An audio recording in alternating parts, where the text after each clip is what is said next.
A very warm welcome to each and every one of you. I am Richa Sharma and you are watching परचम। आज का जो session है वो geography में आपकी नॉलेज के टुवर्ड्स पहला स्टेप प्रूव होगा, बिकॉज आज हम बात करने वाले हैं बेसिक्स ऑफ वर्ल्ड मैप की।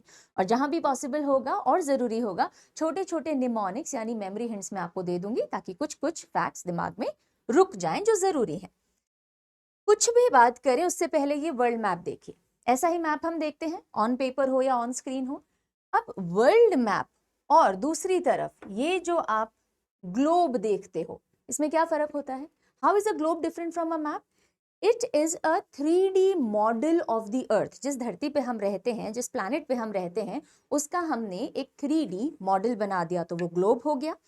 इस ग्लोब को अगर आप कट करें, ओके, और उस पेज को आप ओपन कर दें और एक 2 डायमेंशनल ग्राफिकल रिप्रेजेंटेशन कर दें तो मैप आ जाएगा वर्ल्ड का सामने। ठीक है, ओके। तो मैप और ग्लोब का डिफरेंस हमें हो गया क्लियर। अब हम देखते हैं इस मैप पे हमें क्या क्या दिख रहा है। इस मैप पे हमें टू बिगिन विथ कुछ लाइंस दिख रही हैं। ये लाइंस क्यों बनाई गई होंगी? मैप का क्या काम होता है? मैप का काम होता है डायरेक्शन या लोकेशन में हेल्प करना। कोई चीज कहाँ लोकेटेड है उसके लिए मैप होता है। तो ये जो लाइंस आप देख रहे हैं इनको लैटिट्यूड लॉन्गिट्यूड बोलते हैं, अभी मैं आपको बताऊंगी। और ये लाइंस आपको इस पूरे मैप पे किसी भी जगह की लोकेशन फाइंड आउट करने या लोकेट करने में हेल्प करती है। ओके, देन आपको यहाँ कुछ लैंड मासेस या कुछ फिगर्स यहाँ दिख रहे हैं। These are what? These are continents, महाद्वीप जिन्हें हम बोलते हैं। इनके बारे में हम थोड़ी बात करेंगे।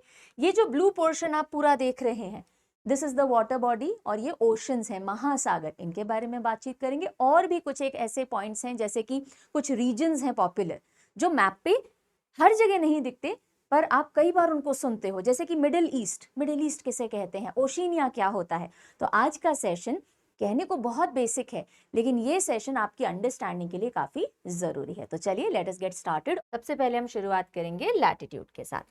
अब देखिए, आपको यहाँ स्क्रीन पे ये कुछ पैरेलल लाइंस बनी हुई दिख रही हैं।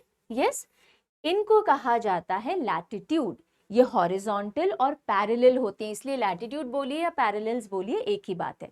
क्यों पैरेलल्स बोलते हैं? Because see they are not intersecting with each other, कहीं भी एक दूसरे को काटती नहीं है ये, राइट? अब इन पैरेलल्स में कुछ पैरेलल्स या कुछ लैटिट्यूड काफी इंपॉर्टेंट होते हैं, और उनमें सबसे पहला है ये 0 डिग्री लैटिट्यूड। जब भी कोई चीजें इंपॉर्टेंट होती है हम उनको नाम दे देते हैं ना। यस, कौन बार बार बोले 0 डिग्री लैटिट्यूड, 0 डिग्री पैरेलल? तो हमने भी इसका नाम दे दिया है इक्वेटर या फिर भूमध्य रेखा। पूरे हमारे अर्थ को बीच में से, मध्य में से काटने का काम करती है। हाँ, तो ये जो इक्वेटर है इसका मेन सिग्निफिकेंस बात करें तो ये इक्वेटर हमारी अर्थ को नोशनली नॉर्दर्न हेमिस्फेयर या फिर उत्तरी गोलार्ध और सदर्न हेमिस्फेयर में डिवाइड कर देती है। जैसे कि आप देख सकते हो ये यूरोप कौन से हेमिस्फेयर में आ रहा है? ये नॉर्दर्न हेमिस्फेयर में आ रहा है, इक्वेटर के ऊपर है ना। इसी तरह से अगर आप देखेंगे, अभी इस पर्टिकुलर इमेज में नहीं दिख रहा, लेकिन ऑस्ट्रेलिया कॉन्टिनेंट है वो इक्वेटर के नीचे है, तो वो सदर्न हेमिस्फेयर में है। तो हेमिस्फेयर समझ में आ गए, northern and southern. Equator is the 0 degree latitude, जिसे हम पैरेलल भी बोल सकते हैं। अब ऐसा नहीं है कि एक ही लैटिट्यूड बहुत इंपॉर्टेंट है, और भी कुछ इंपॉर्टेंट लैटिट्यूड्स हैं, और इसलिए हमने उनका भी नाम दे दिया है। तो ये तो था हमारा 0 डिग्री लैटिट्यूड, है ना, और इसको हम क्या बोलते हैं? इक्वेटर। ओके, यहां तक तो हमने देख लिया। अब ये देखिए, this is 23.5 degree north latitude, और इसका भी हमने नाम दिया है, it is Tropic of Cancer. It is Tropic of Cancer, कर्क रेखा। इसी तरह से अब हमने नॉर्थ क्यों लिखा? क्योंकि इक्वेटर के ऊपर था। ठीक है, इसी तरह से अगर आप इस पर्टिकुलर पैरेलल या लैटिट्यूड को देखो तो ये है 23.5 डिग्री साउथ लैटिट्यूड, इक्वेटर के नीचे है, और इसको हमने नाम दे दिया ट्रॉपिक ऑफ कैप्रिकॉर्न, मकर रेखा। ठीक है, क्यों? क्योंकि बार बार कौन बोलेगा 23.5 डिग्री नॉर्थ साउथ, तो नाम दे दिया। अब ये यूनिवर्सल नेम्स हैं, हर जगह इन्हें इन्हीं नाम से पुकारा जाता है। फिर ऊपर देखिए एक और लाइन आपको दिख रही है, दिस इज 66.5 डिग्री नॉर्थ, और इसको हम बोलते हैं आर्कटिक सर्कल। क्या कहा जाता है? Arctic circle. क्यों? क्योंकि आर्कटिक ओशन के पास है ये। अभी हम ओशन पढ़ेंगे तब समझ में आएगा। इसी तरह से नीचे वाली लाइन देखिए, 66.5 डिग्री साउथ, ये नॉर्थ था, ये साउथ है, और इसको हम बोलते हैं एंट आर्कटिक सर्कल। एंट यानी ऑपोजिट, आर्कटिक का ऑपोजिट हो गया एंटार्क्टिक सर्कल।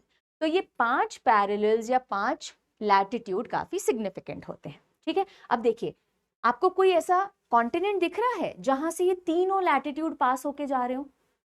ये दिख रहा है, ये Africa. Can you see this continent? ये कॉन्टिनेंट है अफ्रीका, और ये Tropic of Cancer, equator, Capricorn, तीनों यहां से पास होते हैं। तो ये एग्जाम में पूछे जाने जैसा एक बड़ा बेसिक क्वेश्चन होता है कि अकेला कॉन्टिनेंट या महाद्वीप जिससे तीनों इंपॉर्टेंट लैटिट्यूड पास होते हो वो कौन सा है? अफ्रीका है। इंडिया से कौन सा लैटिट्यूड पास हो रहा है इंपॉर्टेंट? ट्रॉपिक ऑफ कैंसर पास होता है। ठीक है, चलो एक क्वेश्चन आपसे करते हैं, जल्दी बताइएगा। पूरे वर्ल्ड में एक ही ऐसी रिवर है, पूरे वर्ल्ड में there is only one river जो कि इक्वेटर को 2 टाइम्स क्रॉस करती है। इक्वेटर को 2 बार क्रॉस करती है। वो ऐसे करती हो, ऐसे करती हो, मैं नहीं बता रही हूं, मैं बस हिंट दे देती हूँ। वो अफ्रीका की एक रिवर है। तो वर्ल्ड की only river that crosses equator twice, उसका नाम जल्दी से आप मुझे कमेंट सेक्शन में लिख के बताएंगे। अच्छा, ये जो ट्रॉपिक ऑफ कैंसर है, एक और इंपॉर्टेंट फैक्ट बता देते हैं। ये इंडिया में 8 स्टेट्स से पास होता है। This also you should know. ठीक है जी, तो आपको इंपॉर्टेंट लैटिट्यूड्स आ गए हैं समझ में। अब हम चलते हैं लॉन्गिट्यूड्स की तरफ। देखो, लॉन्गिट्यूड लैटिट्यूड में कुछ बच्चे बिल्कुल बिगिनर्स हो तो कंफ्यूज हो सकते हैं, तो एक हिंट देती हूँ, है ना, एक निमोनिक दे देती हूँ। लैटिट्यूड जब हम बोलते हैं, लैटिट्यूड लेटा हुआ, लेटा हुआ, ओके, यानी कि हॉरिजॉन्टल, लाइनें लेट गई हैं, लैटिट्यूड। और लॉन्गिट्यूड के अंदर क्या आ रहा है? लॉन्ग वर्ड आ रहा है, तो ये लॉन्ग लॉन्ग लाइंस। देखो मैं इनको कैसे बना रही हूँ, मैंने इन्हें पैरेलल नहीं बनाया। तो लॉन्गिट्यूडनल लाइंस जो होती है वो पैरेलल नहीं होती, बिकॉज वो नॉर्थ पोल और साउथ पोल को कनेक्ट करते हुए हम बना रहे होते हैं। तो इसलिए ये लाइंस पैरेलल नहीं होती हैं। लॉन्गिट्यूड का दूसरा नाम क्या है? मेरिडियन। क्या बोलते हैं हम इसको? मेरिडियन। अब जैसे देखो, लैटिट्यूड में हमारा 0 डिग्री लैटिट्यूड का एक नाम था इक्वेटर। इसी तरह जो हमारा 0 डिग्री मेरिडियन होता है, हम उसको नाम देते हैं प्राइम मेरिडियन। क्या नाम देते हैं? Prime meridian. ओके, और ये यूरोप में ग्रीनविच से पास होता है, इसलिए इसको ग्रीनविच मेरिडियन भी कहा जाता है। और यहीं से दुनिया भर का जो हम टाइम बोलते हैं ना, वो यहाँ से डिसाइड किया जाता है कि कहाँ किसकी घड़ी में कितना टाइम हम मान के चलेंगे। ओके, तो इस सब 0 डिग्री मेरिडियन को प्राइम मेरिडियन या फिर ग्रीनविच मेरिडियन भी बोलते हैं। यही दुनिया भर का टाइम डिसाइड करने में रेफरेंस माना जाता है। इस मेरिडियन के जस्ट उल्टा, जैसे कि ग्लोब पे देखो, अगर मैं कहूं दिस इज, आपको यहां से दिखे, ये है हमारा 0 degree, this is the prime meridian. तो इसके बिल्कुल पीछे इधर दिस इज 180 डिग्री, क्योंकि पूरा ग्लोब 360 डिग्री का है ना। तो 180 डिग्री पे आती है इंटरनेशनल डेट लाइन, यहां नहीं दिखेगी, लेकिन एक और इंपॉर्टेंट मेरिडियन है 180 डिग्री लॉन्जिट्यूड, और इसको हम क्या बोलते हैं? International date line. यानी कि अगर आपने वो लाइन क्रॉस की तो डेट बदल जाती है। ओके, तो 0 डिग्री मेरिडियन को हम प्राइम मेरिडियन बोलते हैं। इसके पीछे आएगा 180 degree meridian, and that is called international date line, right. अब ये जो 0 डिग्री प्राइम मेरिडियन है, ये भी अर्थ को 2 हिस्सों में बांटता है। इस प्राइम मेरिडियन के, मान लीजिए ये ग्लोब है और ये आ रहा है हमारा 0 डिग्री प्राइम मेरिडियन, इसके जो लेफ्ट साइड में दुनिया बची वो कही जाती है वेस्टर्न हेमिस्फेयर, पश्चिमी गोलार्ध, और जो राइट साइड में है दैट इज ईस्टर्न हेमिस्फेयर, यानी कि पूर्वी गोलार्ध। जैसे हम इंडिया की बात करें या एशिया की बात करें तो मेजरली हम एशिया को क्या बोलते हैं? ईस्टर्न वर्ल्ड कॉन्टिनेंट है, यानी कि ये प्राइम मेरिडियन के ईस्ट में पड़ता है। अमेरिकाज की बात करें तो हम बोलते हैं ना वेस्टर्न कंट्रीज। क्यों? क्योंकि वो प्राइम मेरिडियन के वेस्ट पार्ट में, वेस्टर्न हेमिस्फेयर में पड़ते हैं। तो जैसे इक्वेटर ने नॉर्थ साउथ हेमिस्फेयर में डिवाइड किया था, प्राइम मेरिडियन ने वेस्ट और ईस्ट में किया। कुछ बच्चे वेस्ट और ईस्ट को लेकर के भी हो सकता है कंफ्यूज हो, तो इसको हमेशा वी से याद रखना। वी की स्पेलिंग क्या होती है? WE। तो जो इधर है वो वेस्टर्न है, इधर ईस्टर्न। ये छोटा सा हिंट है पर बेसिक कंफ्यूजन दूर कर देता है। ठीक है, तो लैटिट्यूड एंड लॉन्गिट्यूड समझ में आ गए। अब चलते हैं ये देखने के लिए कि लोकेशन ढूंढी कैसे जाती है मैप के ऊपर। तो ग्राफ याद है, स्कूल कॉलेज या कभी पढ़ा है ग्राफ? ये हमारी एक्स एक्सिस होती है, ये हमारी वाई एक्सिस होती है। अगर हमें मान लीजिए यहाँ पे 1 2 3 4 5 लिखा हुआ है ना, इसी तरह से यहाँ पे 1 2 3 4 5 लिखा हुआ है। अगर हमें इस पॉइंट का, या फिर मैं एक और जगह ले लेती हूँ, अगर मुझे इस पॉइंट का कोऑर्डिनेट पता करना है कि ये पॉइंट एग्जैक्टली कहाँ है, तो मैं कैसे लोकेट करूंगी? मैं इसको एक्स एक्सिस पे देखूंगी और फिर मैं इसको वाई एक्सिस पे देखूंगी और मैं इसका लिख दूंगी 2 3, ये इसका लोकेशन हो गया। ऐसे ही होता है ना, राइट? सिमिलरली जब आप मैप के ऊपर लोकेशन ढूंढते हैं तो वो भी कोऑर्डिनेट्स की मदद से होता है और उसमें काम करते हैं लैटिट्यूड और लॉन्गिट्यूड। ओके, तो मान लीजिए आपको वॉशिंगटन डीसी की लोकेशन पता करनी है, किसी को भेजना है कोऑर्डिनेट, या जीपीएस सेट कर रहे हो आप, जिससे आपको, हम लोग गूगल मैप यूज करके डायरेक्शन ढूंढते हैं ना, तो वो भी कैसे होता है? वो लैटिट्यूड और लॉन्गिट्यूड के कॉम्बिनेशन से ही आपको लोकेशन बता पाता है। तो अगर आपको वॉशिंगटन डीसी देखना है तो देखो, पहले हम लिखेंगे लैटिट्यूड, है ना, एक्स एक्सिस थी ना लैटिट्यूड, तो लैटिट्यूड देखो ये है 39 डिग्री पैरेलल लैटिट्यूड, ये लिखा हुआ है यहाँ पे, तो ये हो गया 39 डिग्री। अब ये नॉर्थ होगा या साउथ होगा? 39 डिग्री है तो नॉर्थ होगा, तो 39 डिग्री नॉर्थ लैटिट्यूड। और अगर आप लॉन्गिट्यूड देखो इस पॉइंट का, तो ये है 77 डिग्री। 77 डिग्री, अब बताइए वेस्ट होगा या ईस्ट होगा? 77 डिग्री, 77 डिग्री, और ये अमेरिका है तो वेस्ट लॉन्गिट्यूड। ये बात समझ में आ गई नॉर्थ और वेस्ट की? देखिए 0 डिग्री पे इक्वेटर होता है, ये है 39 डिग्री, और ऐसे समझो, ये लो, ये था 0 डिग्री और ये भी था 0 डिग्री। अब हमने बोला हम जो लोकेशन ढूंढ रहे हैं वो नॉर्थ अमेरिका की है। नॉर्थ अमेरिका, हमको पता है नॉर्थ अमेरिका यहाँ कहीं आएगा, यानी वो इक्वेटर से ऊपर होगा और वो प्राइम मेरिडियन से लेफ्ट में होगा, यानी कि ये नॉर्दर्न हेमिस्फेयर है और ये वेस्टर्न हेमिस्फेयर है। आ गई बात समझ में?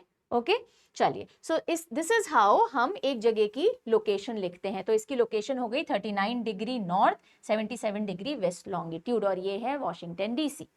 इसी तरह से आप इंडिया में कहीं की भी लोकेशन ढूंढते हो या देख सकते हो, पूरे वर्ल्ड पे कहीं की भी देख सकते हो। अच्छा, एक इंटरेस्टिंग फैक्ट बताएं, एक जगह ऐसी है पूरे ग्लोब पे जहां पे ये 0 डिग्री और ये 0 डिग्री, यानी कि इक्वेटर और प्राइम मेरिडियन आकर के मिलते हैं। ये दिख रहा है आपको? एक ही पॉइंट होगा ना ऐसा, प्राइम मेरिडियन भी आ रहा है, यहाँ से इक्वेटर आ रहा है, और ये एक जगह आके इंटरसेक्ट करते हैं। एक्चुअल में तो करते नहीं है बिकॉज इमेजिनरी लाइन है, पर हमें पता है कि एक पॉइंट ऐसा होगा जहां इनका इंटरसेक्शन नोशनल होगा। ये जगह कहाँ है? ये जगह है गल्फ ऑफ गिनी में, गल्फ ऑफ गिनी। ये अफ्रीका के पास ये वाला जो हिस्सा है ना, इसको गल्फ ऑफ गिनी बोलते हैं। और ये जो इसका कोऑर्डिनेट क्या होगा जहां प्राइम मेरिडियन और इक्वेटर मीट कर रहे हैं? लैटिट्यूड भी 0 डिग्री है, लॉन्गिट्यूड भी 0 डिग्री है, तो देखिए 0 0, और इस जगह को कहा जाता है नल आइलैंड। कोई आइलैंड नहीं है लेकिन इसे नल आइलैंड कहा जाता है। इंटरेस्टिंग है। चलो,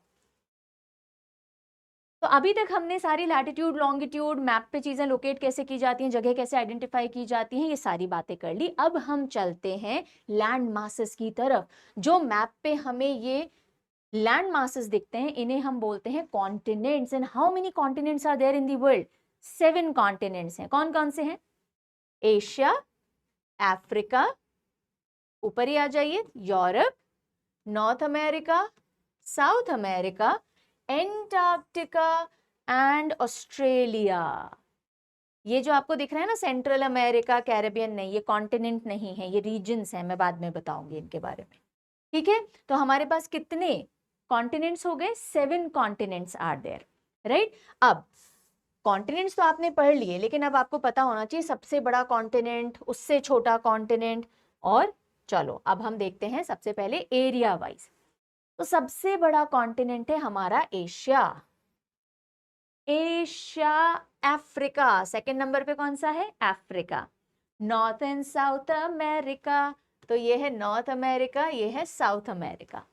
Asia, Africa, north and south America.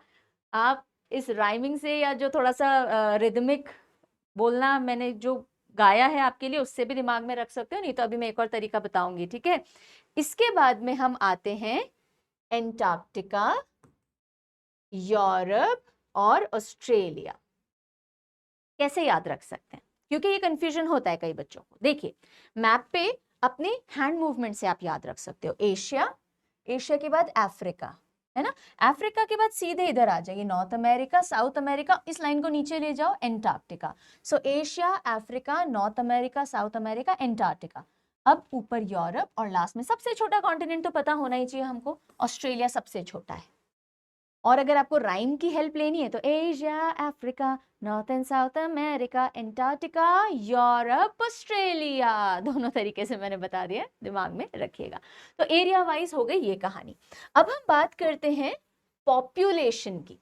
Population wise भी क्या यही लार्जेस्ट टू स्मॉलेस्ट कॉन्टिनेंट है? थोड़ा सा चेंज आ जाएगा। सोचो, थोड़ा सा खुद सोचो, क्या एंटार्क्टिका में सबसे कम पॉपुलेशन नहीं होगी? होगी, तो मतलब कुछ चेंज तो आएगा।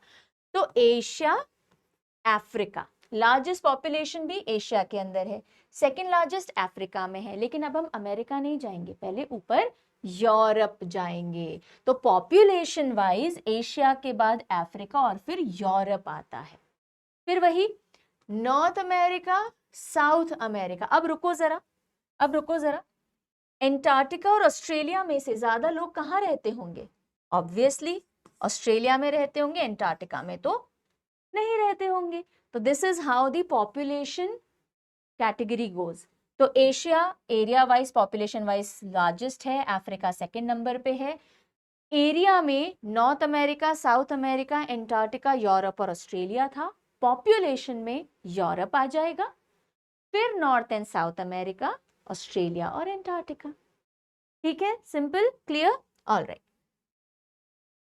अब हम आते हैं ओशंस के तरफ। ये जितनी भी वाटर बॉडी आपको दिख रही है ना, इन लैंड मासेस के या कॉन्टिनेंट्स के बीच में, ये ओशन है। वैसे तो सारे ओशन कनेक्टेड हैं, क्योंकि ओशन के बीच बीच में लैंड मासेस हैं, लेकिन फिर भी इनकी कुछ फीचर्स और क्वालिटीज अलग होने की वजह से इनका नाम अलग अलग दिया गया है। तो कितने ओशन है पहले तो ये देखो। पैसिफिक ओशन, ये पूरा एस शेप का अटलांटिक ओशन, इंडियन ओशन, अरे फिर से पैसिफिक ओशन, ये वापस कैसे आ गया पैसिफिक ओशन? सोचो, गोल धरती थी, ये गोल धरती थी और ये था पैसिफिक ओशन। मैंने यहां से इसको कट किया और ये पेज ओपन कर दिया, मैंने ये पेज ओपन किया, तो पैसिफिक ओशन दो तरफ चला गया। है तो एक ही, वापस जोड़ोगे तो पैसिफिक ओशन पास आ जाएगा, खोल दिया तो अलग अलग चला गया। आ गई बात समझ में? यस, सो पैसिफिक ओशन एक ही है। और फिर आ जाता है ऊपर देखो आर्कटिक ओशन, और एक ओशन जो यहाँ लिखा हुआ नहीं है, जिसे एंटार्क्टिक या फिर सदर्न ओशन बोलते हैं। क्या बोलते हैं? Southern ocean. यहाँ देखिए, तो ये रहा पैसिफिक, ये अटलांटिक, ये इंडियन, ये आर्कटिक और ये है सदर्न ओशन। तो हमारे पास 5 ओशंस हैं। अब इनके अंदर भी हमें देखना है सबसे बड़े ओशंस। और सबसे बड़े की जब हम बात करें तो हम सिर्फ एरिया वाइज की बात नहीं करेंगे। एरिया वाइज सबसे ज्यादा डेप्थ कौन से ओशन में है, डीपेस्ट ओशन कौन सा है, वॉल्यूम ऑफ वाटर कौन से ओशन में सबसे ज्यादा, और कोस्ट लाइन यानी तट के साथ में रेखा, ये जितने भी कॉन्टिनेंट है इनसे कोस्ट लाइन बनाने वाला, सबसे ज्यादा कोस्ट लाइन बनाने वाला ओशन कौन सा है। तो देखो, इसको अभी छोड़ दो कोस्ट लाइन को, बाकी ये जो 3 पैरामीटर्स हैं, एरिया, डेप्थ और वॉल्यूम, ये कॉमन है। आइए इसका एक छोटा सा निमोनिक आप ले सकते हो, PAISA, पैसा, पैसा, Pacific, Atlantic, Indian, southern and Arctic. लेकिन पैसे की भी जरूरत नहीं पड़ेगी, मैप पे याद कर लो। शुरू करेंगे हम पैसिफिक ओशन से, जिसे हम प्रशांत महासागर भी बोलते हैं। प्रशांत महासागर सबसे बड़ा समुद्र है, या महासागर है, समुद्र नहीं महासागर है। ठीक है, तो Pacific ocean is the largest in terms of area, in terms of सबसे डीपेस्ट ओशन यानी सबसे डीपेस्ट पॉइंट पैसिफिक ओशन में, आप बताएंगे मुझे कौन सा है? चलिए बताइए, पैसिफिक ओशन का डीपेस्ट पॉइंट यानी धरती का सबसे डीपेस्ट पॉइंट कौन सा है? You will be telling me. Then volume, कितना पानी होल्ड किया हुआ है, ये इसमें भी पैसिफिक ओशन सबसे ज्यादा है। ठीक है, फिर आता है, ये फर्स्ट हो गया। सेकंड नंबर पे इधर ही चलते जाओ, राइट में आ जाओ, अटलांटिक ओशन, ये सेकंड लार्जेस्ट हो जाएगा। कोस्ट लाइन छोड़ दीजिए, बाकी सब देखते चलिए। फिर और आगे आ जाइए, ये आपको पूरा इंडियन ओशन दिख रहा है, तो रटने की कोई बात ही नहीं है, पैसिफिक, अटलांटिक, इंडियन। अब लार्जेस्ट के अंदर ये है आर्कटिक, ये है एंटार्क्टिक या सदर्न ओशन। तो सदर्न ओशन ज्यादा बड़ा है बिकॉज यहाँ बहुत सारे लैंड मासेस आ जाते हैं। तो सदर्न ओशन जो है वो 4th नंबर पे लार्जेस्ट है, और ये जो आर्कटिक है ये 5th नंबर पे हो जाता है। और इसी कंफ्यूजन को ना हो तो आप चाहें तो पैसा का इस्तेमाल भी कर सकते हैं। पैसा में S S southern, A is Arctic. Okay, अब बात करते हैं कोस्ट लाइन की। ये तो हो गया एरिया, डेप्थ, वॉल्यूम में। अब हम बात करते हैं कोस्ट लाइन की। अच्छा, यहां पे भी एक चीज बता दूं आपको डेप्थ के बारे में। देखो, अगर हम बोलते हैं सबसे डीपेस्ट ओशन, यानी कि किसी ओशन का सबसे डीपेस्ट पॉइंट कहां तक गया हुआ है, तो नंबर 1 पे पैसिफिक, नंबर 2 पे अटलांटिक, नंबर 3 पे इंडियन, 4 पे सदर्न ओशन और 5th पे आर्कटिक है ना? 5th पे आर्कटिक है। लेकिन अगर हम एवरेज डेप्थ की बात करें, यानी कि उस ओशन के सारे डेप्थ का एवरेज निकाल ले, कहीं पे बहुत डीप होगा, कहीं पे कम डीप होगा, अगर आप एवरेज निकाल लोगे तो फर्स्ट पे पैसिफिक है, सेकंड पे अटलांटिक है, नहीं, सेकंड पे इंडियन ओशन आ जाएगा। यानी कि इंडियन ओशन की जो एवरेज डेप्थ है, सारे पॉइंट्स की डेप्थ का एवरेज निकालोगे तो इंडियन ओशन एवरेज डेप्थ में ज्यादा है और अटलांटिक 3rd हो जाता है। तो ये मैंने आपको बता दी है एडिशनल इंफॉर्मेशन। लेकिन अगर आपसे पूछा जाए डीपेस्ट ओशन में बताइए लार्जेस्ट से स्मॉलेस्ट, तो डीपेस्ट का मतलब उस ओशन का सबसे डेप्थ वाला पॉइंट कहां तक गया हुआ है, तो पैसिफिक, अटलांटिक, इंडियन, सदर्न और आर्कटिक ओशन ही रहेंगे। कंफ्यूज तो नहीं हो रहे? ठीक है, चलो अब हम आते हैं कोस्ट लाइन पे। ठीक है, कोस्ट लाइन में बेटा बस एक ही चीज का डिफरेंस आएगा, वही पैसिफिक फर्स्ट पे, वही अटलांटिक सेकंड पे, वही इंडियन ओशन 3rd पे। अब मुझे बताइए, कोस्ट लाइन बनाने के लिए आपको आसपास लैंडमास की जरूरत है ना? जैसे ये देखो, कोस्ट लाइन का मतलब ये कितनी कितनी तट की रेखाओं को टच कर रहा है, यानी कितने कोस्ट को टच करता है ये ओशन। तो आर्कटिक ओशन के आसपास लैंडमास बहुत ज्यादा है, एंटार्क्टिक के पास ज्यादा थोड़ी है, बस एक कॉन्टिनेंट है सिंगल सा, बहुत ज्यादा लैंडमास नहीं है। इसलिए कोस्ट लाइन के हिसाब से 4th largest ocean Arctic ocean हो जाता है और 5th पे आता है आपका सदर्न ओशन। आ गई बात समझ में? रटने की जरूरत ही नहीं, मैंने लॉजिक दे दिया आपको। Okay, so largest area, deepest की हम बात करें या हाईएस्ट वॉल्यूम की बात करें तो Pacific, Atlantic, Indian, southern and Arctic. और सिर्फ कोस्ट लाइन में ऐसा होगा कि सदर्न और आर्कटिक अपनी एक दूसरे की जगह बदल लेंगे। क्लियर? तो आपके जो मेजर बेसिक्स हैं वर्ल्ड मैप के अभी तक कंप्लीट हो गए। आपने सारे लैटिट्यूड, लॉन्गिट्यूड समझ लिए, कॉन्टिनेंट के बारे में हमने बात कर ली, हमने मैप के ऊपर चीजें लोकेट कैसे करते हैं वो समझ लिया, हमने ओशंस के बारे में देख लिया। अब हम आते हैं कुछ famous regions in the world जो आप कहीं ना कहीं पढ़ेंगे या सुनेंगे और ये आपको कंफ्यूज कर सकते हैं। तो चलो इनकी क्लैरिटी ले लेते हैं।